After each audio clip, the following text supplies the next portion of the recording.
Aspirants, ఈ వీడియోలో ఆర్థికాభివృద్ధిని కొలచు సూచికలు 1950 నుంచి 1960 వరకు సాధించిన ఆర్థికాభివృద్ధిని కొలవడానికి వాస్తవ జాతీయ ఆదాయము, వాస్తవ తలసరి ఆదాయము మొదలైన కారకాంశముల ఆధారముగా గణన చేసి అంచనా వేసినారు. మరొకసారి చెప్తాను, శివ ఇది డిలీట్ చేయి. డియర్ ఆస్పిరెంట్స్, ఈ వీడియో కొంత డిఫరెంట్గా ఉంటుంది.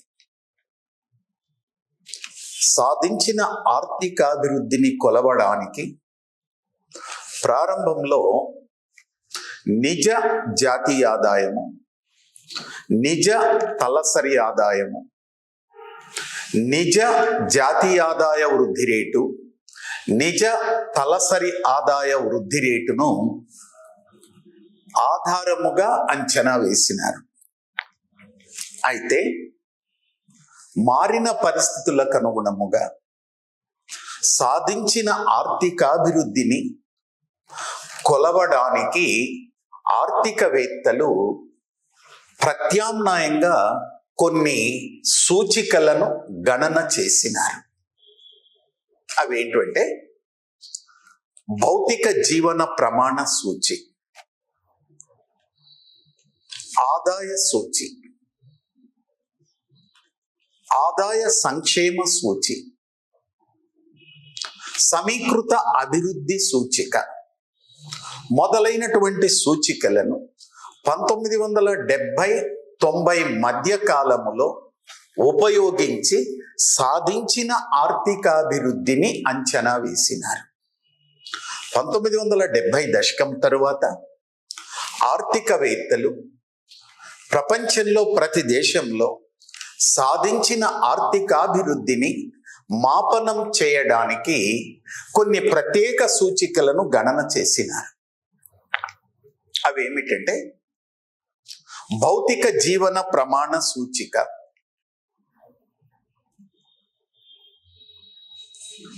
మరియు ఆదాయ సూచిక, ఆదాయ సంక్షేమ సూచిక, సమీకృత అభివృద్ధి సూచిక మొదలైన సూచికలను రూపొందించి సాధించిన ఆర్థికాభివృద్ధిని మాపనం చేశారు. అయితే 1970 నుంచి 1990 మధ్య కాలంలో రూపొందించిన ఈ సూచికల పట్ల సార్వజనీనత సంభవించలేదు, విమర్శలు కూడా వచ్చినాయి. మరి ఇలాంటి పరిస్థితులలో 1990 సంవత్సరంలో ఐక్యరాజ్య సమితిలోని యుఎన్డిపి విభాగము మానవ వనరులను జాతి సంపదగా గుర్తించింది. ప్రతి సంవత్సరం ప్రపంచంలోని ప్రతి దేశంలో మానవ వికాసం ఎంత మేరకు వృద్ధి చెందినది అని తెలుసుకొనడానికి 1990 నుంచి మానవాభివృద్ధి సూచికను గణన చేయడం ప్రారంభించినారు. 1990 దశకం నుంచి సాధించిన ఒక దేశంలో ఆర్థికాభివృద్ధి అనేది ఆ దేశంలోని మానవ వికాసంపై, మానవ వనరులపై, జీవనాణ్యత కలిగిన జనాభాపై ఆధారపడి ఉంటుందని విశ్వసించినారు. అందువల్ల 1980 దశకం నుంచి ఐక్యరాజ్య సమితిలోని విభాగమైనటువంటి యుఎన్డిపి ప్రతి సంవత్సరము ప్రతి యుఎన్ఓ సభ్య దేశంలో మానవ వికాసం ఎంత మేరకు పెరిగినది అని గణన చేయడానికి మానవాభివృద్ధి నివేదికను రూపొందిస్తూ మానవాభివృద్ధి సూచికను గణన చేయుచున్నది. కనుక 1990 నుంచి సాధించిన ఆర్థికాభివృద్ధి అనేది మానవాభివృద్ధి సూచిక పైన, మానవ వికాసంపై ఆధారపడి ఉంటుంది అనే చర్చ ప్రారంభమైంది. మరి ఇలాంటి పరిస్థితులలో తప్పనిసరిగా మానవాభివృద్ధి సూచికను మనము ఎలా గణన చేస్తారు, తాజా నివేదికలు ఏమిటి, మొదలైనటువంటి అంశాలను గురించి చర్చించాలి. 1980 దశకంలో పాకిస్తాన్కు చెందిన మహబూబుల్ హక్, భారత్కి చెందిన సంక్షేమ ఆర్థికవేత్త అయినటువంటి అమర్త్య సేన్ మానవాభివృద్ధికి ప్రాధాన్యత ఇచ్చి తమ రచనలన్నిటినీ కూడా మానవ వికాసము చుట్టూ తిరిగే విధంగా రచించినారు. 1980 దశకం నుంచి పాకిస్తాన్కు చెందినటువంటి మహబూబుల్ హక్, భారత్కు చెందిన అమర్త్య సేన్ మొదలైన ఆర్థికవేత్తలు తమ గ్రంథాలలో, తమ రచనలలో మానవ వికాసం మానవాభివృద్ధికి అధిక ప్రాధాన్యత ఇవ్వడమైనది. రైట్. 1990లో యుఎన్ఓ మానవ వికాసం, మానవ వనరులు, జీవనాణ్యత కలిగిన జనాభాను జాతి సంపదగా గుర్తించినది. ఐక్యరాజ్య సమితి అభిప్రాయం ప్రకారం ఒక దేశంలో ఆర్థిక వృద్ధి కానివ్వండి, ఆర్థికాభివృద్ధి కానివ్వండి, ఆ దేశంలోని మానవ వికాసంపై ఆధారపడి ఉంటుంది. ఏ దేశంలో మానవ వికాసం, మానవ వనరులు, జీవనాణ్యత కలిగిన శ్రామిక జనాభా శరవేగంగా వృద్ధి చెందుతూ ఉంటే ఆ దేశంలో ఆర్థిక వృద్ధి కానీ, ఆర్థికాభివృద్ధి కానీ వేగంగా వృద్ధి చెందుతూ ఉంటాయి. మానవ వికాసమునకు ఆర్థికాభివృద్ధికి మధ్య అనులోమానుపాత సంబంధం ఉంటుంది. మానవ వికాసం లేక జీవనాణ్యత, మానవ వనరులు పెరిగే కొలది ఆర్థికాభివృద్ధి కూడా పెరుగుతుంది. కనుక ఆర్థికాభివృద్ధి, మానవ వికాసం మధ్య అనులోమానుపాత సంబంధం ఉంటుంది. సో కాబట్టి 1990 దశకంలో యుఎన్ఓ మానవ వనరులు, మానవ వికాసాన్ని జాతి సంపదగా గుర్తించటం వల్ల, అదేవిధంగా ఆర్థికాభివృద్ధి లేక ఆర్థిక వృద్ధి అనేది మానవ వికాసంపై ఆధారపడి ఉంటుందని విశ్వసించటం వల్ల 1990 నుంచి ప్రతి సంవత్సరం ఐక్యరాజ్య సమితిలోని విభాగమైనటువంటి యుఎన్డిపి, యుఎన్ఓ సభ్య దేశాలకు మానవ వికాసము, మానవాభివృద్ధి సూచికను గణన చేయుచున్నది. ఓకే. యుఎన్డిపికి, యునైటెడ్ నేషన్స్ డెవలప్మెంట్ ప్రోగ్రామ్ వారికి మానవాభివృద్ధి నివేదికను, మానవాభివృద్ధి సూచికను గణన చేయడానికి పాకిస్తాన్కు చెందినటువంటి మహబూబుల్ హక్, భారత్కు చెందినటువంటి అమర్త్య సేన్, యుఎస్ఏకు చెందినటువంటి గుస్తావ్ కాసల్ యొక్క సలహాలు, సూచనలను తీసుకున్నది. యుఎన్డిపి ప్రతి సంవత్సరం యుఎన్ఓ సభ్య దేశాలలో మానవ వికాసం ఎంత మేరకు వృద్ధి చెందినది అని తెలుసుకొనడానికి 1990 దశకము నుంచి ప్రతి సంవత్సరం మానవ వికాసాన్ని గణన చేయుచున్నది. యుఎన్డిపి ప్రకారం మానవ వికాసం అనేది, మానవాభివృద్ధి అనేది ఒక జీవనకాలపు అంచనా, ఒక జీవనకాలం అంచనా. మానవాభివృద్ధి సూచిక అనేది విద్య, తలసరి ఆదాయము, ఆయు ప్రమాణాల సగటు మిశ్రమ గుణ సూచిక. ఓకే. మానవాభివృద్ధి సూచిక అనేది ఆయు ప్రమాణము, విద్య, తలసరి ఆదాయాల మిశ్రమ గణాంక సూచిక. మిశ్రమ గణాంక సూచిక ఒక దేశం యొక్క హెచ్డిఐ విలువను ఆధారంగా చేసుకొని ఒక దేశం అభివృద్ధి చెందినదా, అభివృద్ధి చెందుతున్నదా, అల్పాభివృద్ధి దేశమా, లేక పేద దేశమా, లేక వెనుకబడిన దేశమా అని అంచనా వేయవచ్చును. రైట్. మరి ఇక్కడి వరకు మనకు ఎలా క్వశ్చన్స్ అడుగుతారు? మానవాభివృద్ధి సూచికను ఎవరు గణన చేయుచున్నారు? యుఎన్డిపి. మానవాభివృద్ధి సూచికను యుఎన్డిపి ఎప్పటి నుంచి గణన చేయుచున్నది? 1990 నుంచి గణన చేయుచున్నది. యుఎన్డిపి మానవాభివృద్ధి సూచికను గణన చేయడానికి ఎవరి యొక్క సలహాలు సూచనలు తీసుకున్నది? పాకిస్తాన్కు చెందిన మహబూబుల్ హక్, భారత్కు చెందినటువంటి అమర్త్య సేన్, యుఎస్ఏకు చెందిన గుస్తావ్ కాసల్ యొక్క సలహాలు సూచనలను తీసుకున్నది. యుఎన్డిపి ప్రకారం మానవాభివృద్ధి అనేది ఒక జీవిత కాలపు అంచనా. మానవాభివృద్ధి సూచిక అనేది సగటు ఆయు ప్రమాణము, విద్య, తలసరి ఆదాయాల మిశ్రమ గణాంక సూచిక. హెచ్డిఐ ద్వారా ఒక దేశం అనేది అభివృద్ధి చెందినదా, అభివృద్ధి చెందుతున్నదా, అల్పాభివృద్ధి ఆర్థిక వ్యవస్థ, లేక వెనుకబడిన ఆర్థిక వ్యవస్థ అని అంచనా వేయవచ్చును. 1990 నుంచి ఆర్థికాభివృద్ధి దేని ఆధారముగా అంచనా వేయుచున్నది? మానవాభివృద్ధి సూచిక ఆధారముగా. ఆర్థికాభివృద్ధిని మాపనం చేయడానికి 1960 దశకము వరకు ఏ సూచికలను తీసుకున్నారు? నిజ జాతీయ ఆదాయము, నిజ తలసరి ఆదాయాలను గణన తీసుకున్నారు. 1970 నుంచి 1990 మధ్య కాలములో ఆర్థికాభివృద్ధిని మాపనం చేయడానికి ఏ సూచికలను తీసుకున్నారు? భౌతిక జీవన ప్రమాణ సూచి,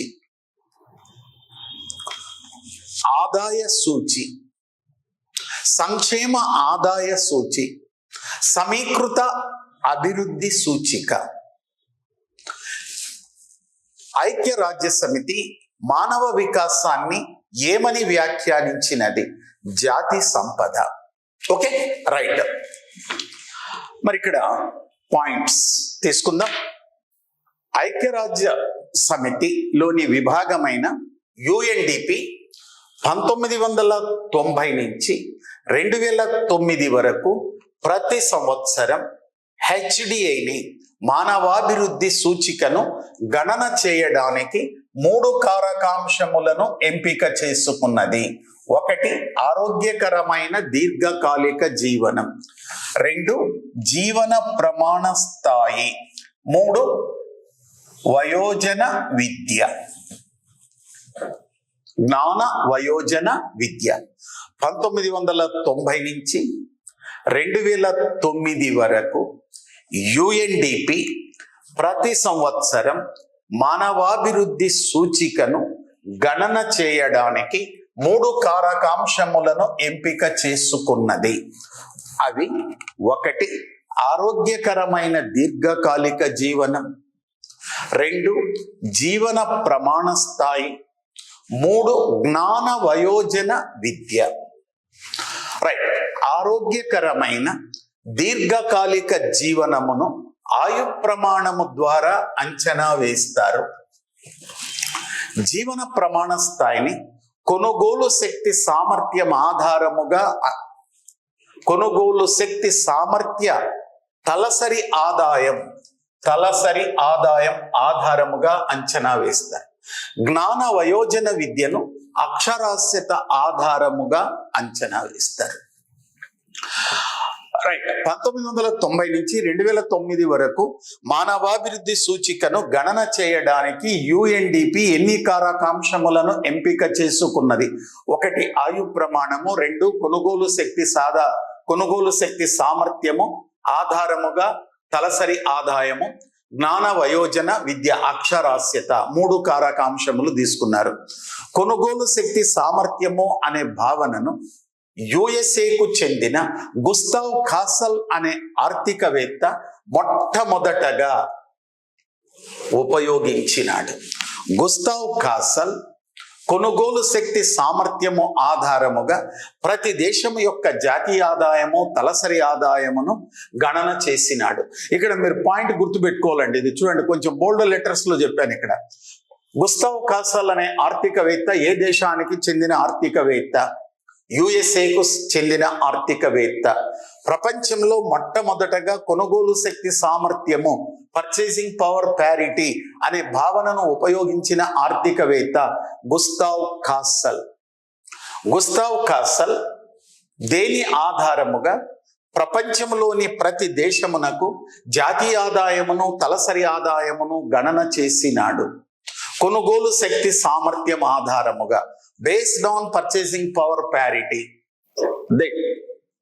కొనుగోలు శక్తి సామర్థ్యం అంటే ప్రపంచ దేశాలన్నిటినీ ఒక యూనిట్గా చేసి ఒక సాధారణ ధరను గణన చేస్తారు.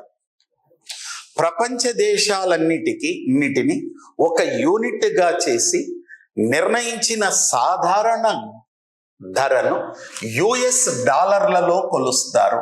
అందువల్ల ప్రతి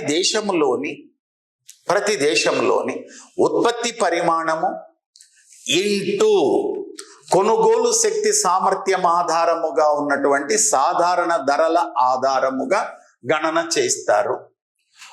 ఓకే, రైట్. ఇక్కడ మన క్వశ్చన్లు ఏం అడుగుతారు? 1990 నుంచి 2009 మధ్య కాలంలో మానవాభివృద్ధి సూచికను గణన చేయడానికి ఎంపిక చేసుకున్న కారకాంశములేవి? 1 ఆయు ప్రమాణము, 2 కొనుగోలు శక్తి సామర్థ్యం ఆధారముగా తలసరి ఆదాయము, 3 అక్షరాస్యత. కొనుగోలు శక్తి సామర్థ్యము అనే భావనను మొట్టమొదటిసారిగా వినియోగించిన ఆర్థికవేత్త గుస్తావ్ కాసల్. గుస్తావ్ కాసల్ ప్రపంచంలోని ప్రతి దేశమునకు జాతీయ ఆదాయమును దేని ఆధారముగా అంచనా వేసినాడు? కొనుగోలు శక్తి సామర్థ్యం ఆధారముగా. కొనుగోలు శక్తి సామర్థ్యం ఆధారముగా అంచనా వేయడానికి ప్రపంచ దేశాలన్నిటినీ కూడా ఒక యూనిట్గా తీసుకొని ఒక సాధారణ ధరను నిర్ణయించి ఆ నిర్ణయించిన ధరను యుఎస్ డాలర్లలో చెప్తారు. ప్రతి దేశము యొక్క జాతీయ ఆదాయమును కొనుగోలు శక్తి సామర్థ్యం ఆధారముగా నిర్ణయించినటువంటి సాధారణ ధరల ద్వారా గుణించటం వల్ల ప్రతి దేశము యొక్క తలసరి ఆదాయము జాతీయ ఆదాయమును అంచనా వేయవచ్చు. సో ఒకే కరెన్సీతో అంచనా వేయటం వల్ల ప్రతి దేశము యొక్క ఉత్పాదక సామర్థ్యమును ఇంకొక దేశం యొక్క ఉత్పాదక సామర్థ్యం ఆధారముగా ఆ ఉత్పాదక సామర్థ్యముతో సరిపోల్చడానికి వీలవుతుంది. సో ఐక్యరాజ్య సమితిలోని విభాగమైన యుఎన్డిపి ప్రతి యుఎన్ఓ సభ్య దేశానికి మానవ వికాసమును గణన చేయడానికి ఎంపిక చేసుకున్న కారకాంశములైన ఆయు ప్రమాణము, తలసరి ఆదాయము, అక్షరాస్యతకు వాటి యొక్క ప్రాధాన్యతను బట్టి గరిష్ట భారము, కనిష్ట భారమును కేటాయించినారు. ఆయు ప్రమాణానికి గరిష్ట భారం 85 సంవత్సరాలు, కనిష్ట భారం 25 సంవత్సరాలు. తలసరి ఆదాయానికి గరిష్ట భారం $10,000, కనిష్ట భారం $100. అక్షరాస్యత గరిష్ట భారం 100%, కనిష్ట భారం 0. ఓకే, యుఎన్డిపి మానవాభివృద్ధి సూచికను గణన చేయడానికి ఎంపిక చేసుకున్న ప్రతి కారకాంశమునకు దాని యొక్క ప్రాధాన్యతను బట్టి కనిష్ట గరిష్ట భారమును కేటాయించినారు. ఆయు ప్రమాణము, తలసరి ఆదాయము, అక్షరాస్యతకు. ప్రతి కారకాంశమునకు గుణసూచిని గణన చేస్తారు. గుణసూచిని గణన చేయడానికి ఒక సూత్రమును ప్రతిపాదించినారు. అది 1 సాధించిన విలువ మైనస్ కనిష్ట విలువ బై గరిష్ట విలువ మైనస్ కనిష్ట విలువ అనే సూత్రము ద్వారా గణన చేస్తారు. సో ఇక్కడ 3 కారకాంశములు ఉన్నాయి. 1 ఆయు ప్రమాణము, 2 తలసరి ఆదాయము, 3 అక్షరాస్యత. ఉదాహరణకి ఆయు ప్రమాణానికి డైమెన్షన్ ఆఫ్ ఇండెక్స్ ని గణన చేయాల. ఆయు ప్రమాణానికి డైమెన్షన్ ఆఫ్ ఇండెక్స్ ని గణన చేయాల. దెన్ ఆయు ప్రమాణానికి డైమెన్షనల్ ఆఫ్ ఇండెక్స్ ని గణన చేయడానికి 2023లో ఆయు ప్రమాణం వచ్చేసి ఎంత ఉన్నది అంటే 67.2 సంవత్సరాలు. ఓకే, భారతదేశానికి 2021లో ఆయు ప్రమాణం వచ్చేసి సాధించిన విలువ 67.2 సంవత్సరాలు. కనిష్ట విలువ 25.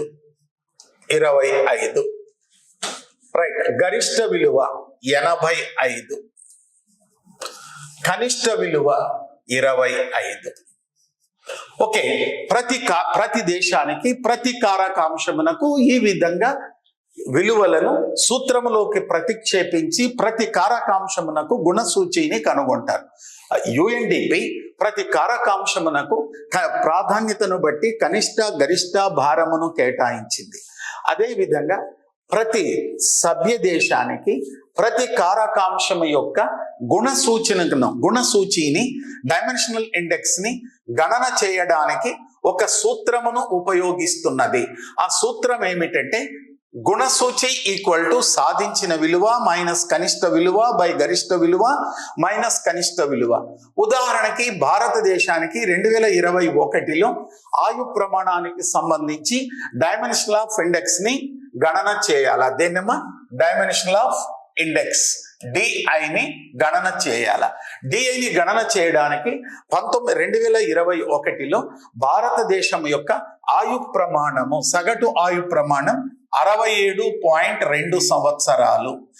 మరి కారకాంశములలో ఆయు ప్రమాణానికి కనిష్ట భారం ఎంత ఇచ్చినారు? 25 ఇచ్చినారు. దెన్ అదే విధంగా ఆయు ప్రమాణానికి కేటాయించిన గరిష్ట భారము 85 సంవత్సరాలు మైనస్ 25 సంవత్సరాలు. దీన్ని సాల్వ్ చేస్తే ఈక్వల్ టు 42.2 బై 60 వేసుకుంటే డైమెన్షనల్ ఆఫ్ ఇండెక్స్ వస్తుంది. ఈ విధంగా భారతదేశానికి ఆయు ప్రమాణం తలసరి ఆదాయానికి గణన చేస్తారు.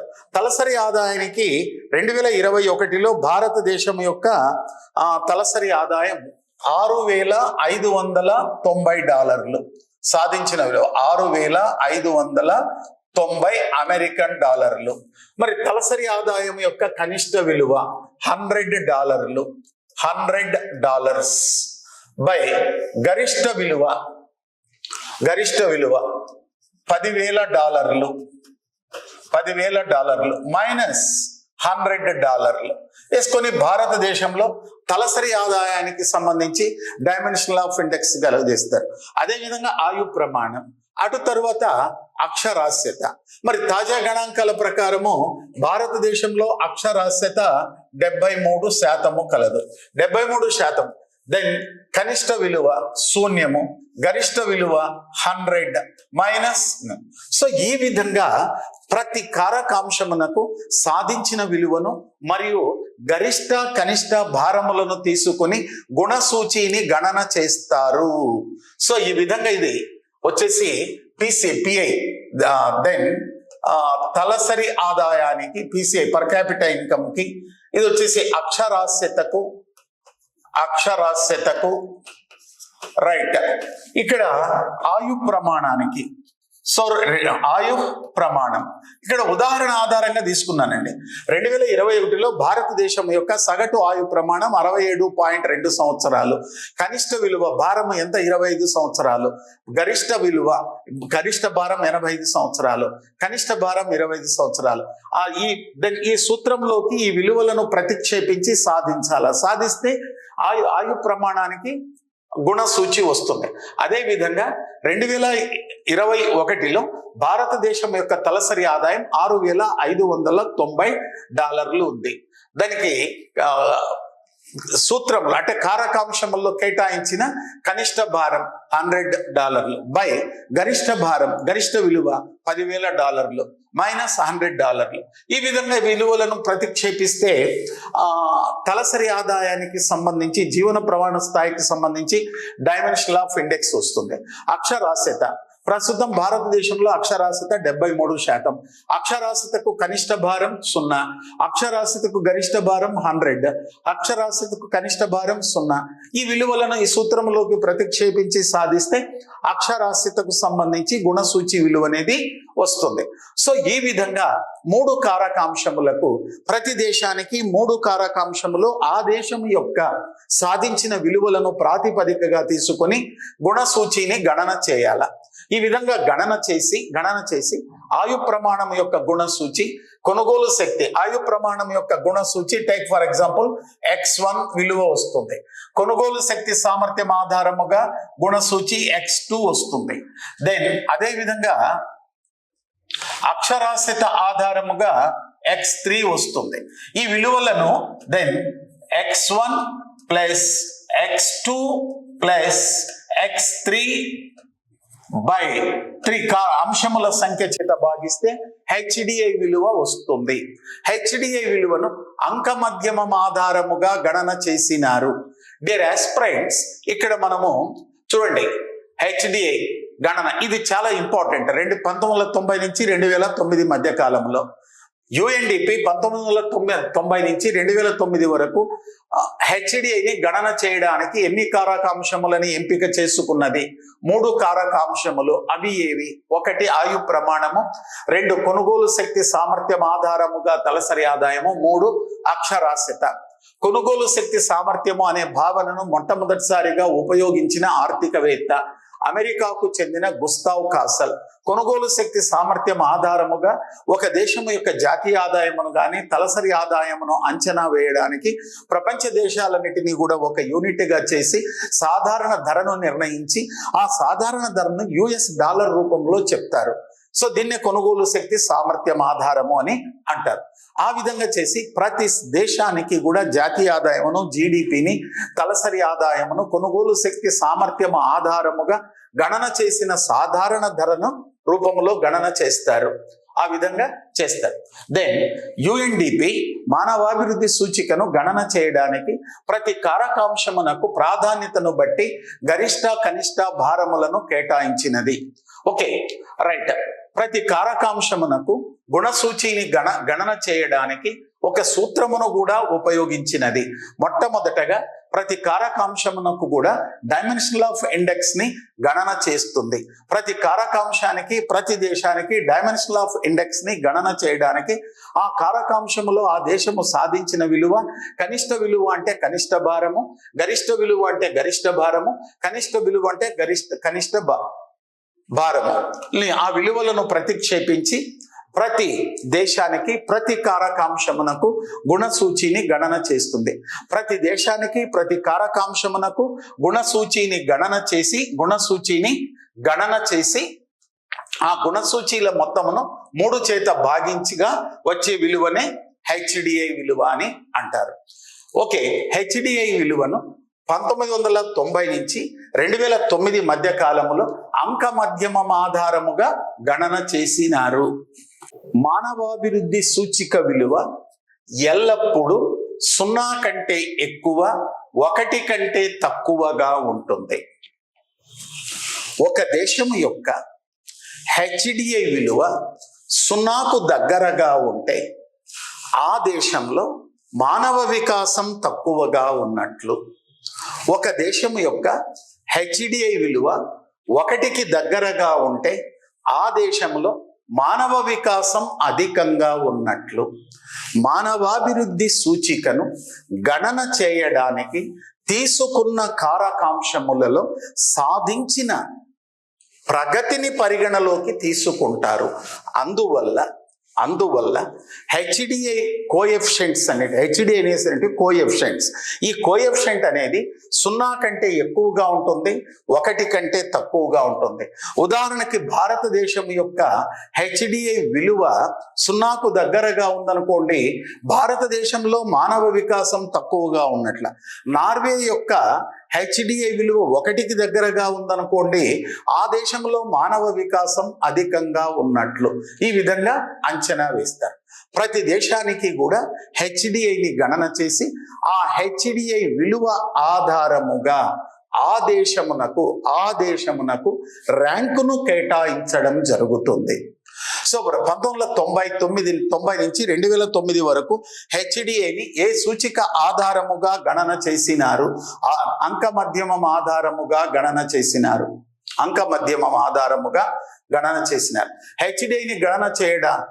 హెచ్డిఐలో గుణసూచిని గణన చేయడానికి ఉపయోగించిన సూత్రమేది? గుణసూచి లేక dimension of index equal to సాధించిన విలువ మైనస్ కనిష్ట విలువ బై గరిష్ట విలువ మైనస్ కనిష్ట విలువ.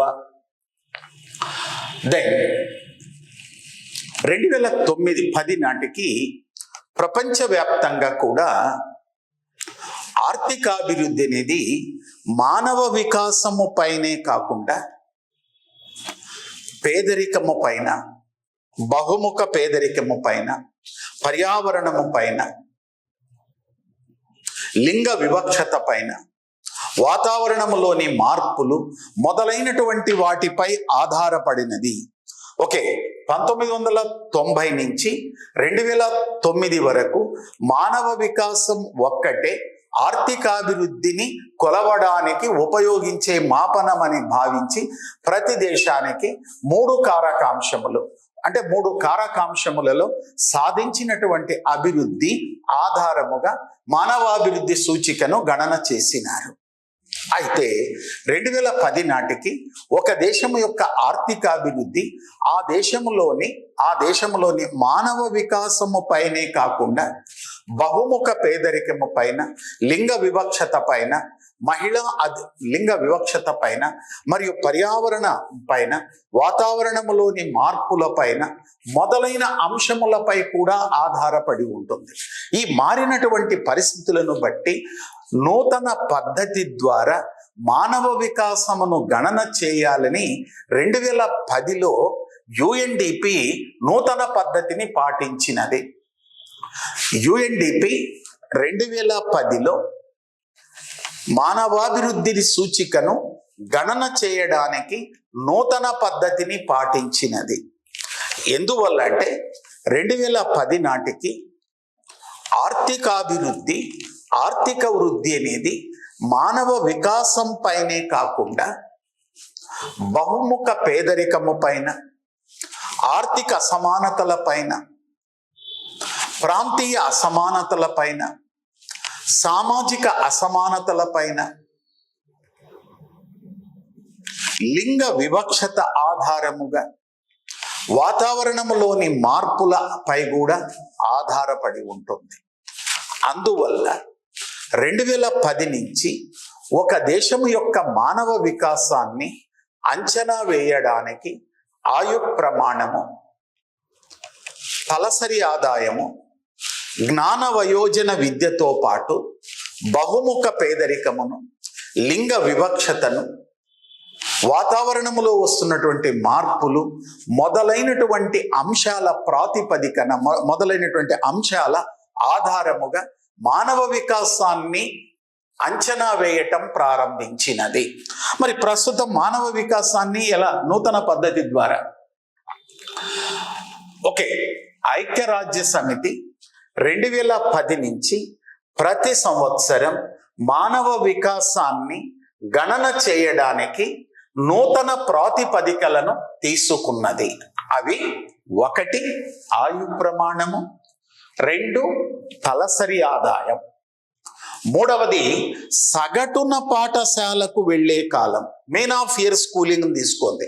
గతములో అక్షరాస్యతను తీసుకోండి, నూతన పద్ధతిలో మీన్ ఆఫ్ ఇయర్ స్కూలింగ్, సగటున పాఠశాలకు వెళ్ళే కాలము, బహుముఖ పేదరికమును, ఆర్థిక అసమానతలను, లింగ వివక్షతను, వాతావరణములో వచ్చిన మార్పుల ఆధారముగా మానవ వికాసాన్ని గణన చేయుచున్నది, మానవాభివృద్ధి సూచికను గణన చేయుచున్నది. సో చూడండి, 2010 తరువాత UNDP మానవ వికాసం, మానవాభివృద్ధి సూచికను గణన చేయడానికి 7 కారకాంశములు, 7 ప్రాతిపదికలు తీసుకున్నది. అవి 1 ఆయు ప్రమాణము, తలసరి ఆదాయము, సగటున పాఠశాలకు వెళ్లే కాలము, బహుముఖ పేదరికము, ఆర్థిక సమానతలు, లింగ వివక్షత, వాతావరణంలోని మార్పు మొదలైనటువంటి అంశాల ఆధారముగా గణన చేసింది. 2010 నుంచి మానవాభివృద్ధి సూచికను గణన చేయడానికి అంక మధ్యమము యొక్క స్థానములో గుణ మధ్యమమును ఎంపిక చేసుకున్నది. మరి ఇప్పుడు ఒకవేళ అడిగారు అనుకోండి, 1990 నుంచి 2009 వరకు హెచ్డిఐని గణన చేయడానికి ఏ సగటును ఎంపిక చేసుకున్నారు అంటే అంక మధ్యమం. 2010 నుంచి హెచ్డిఐని గణన చేయడానికి ఏ సూచికను ఎంపిక చేసుకున్నారు అంటే గుణ మధ్యమము.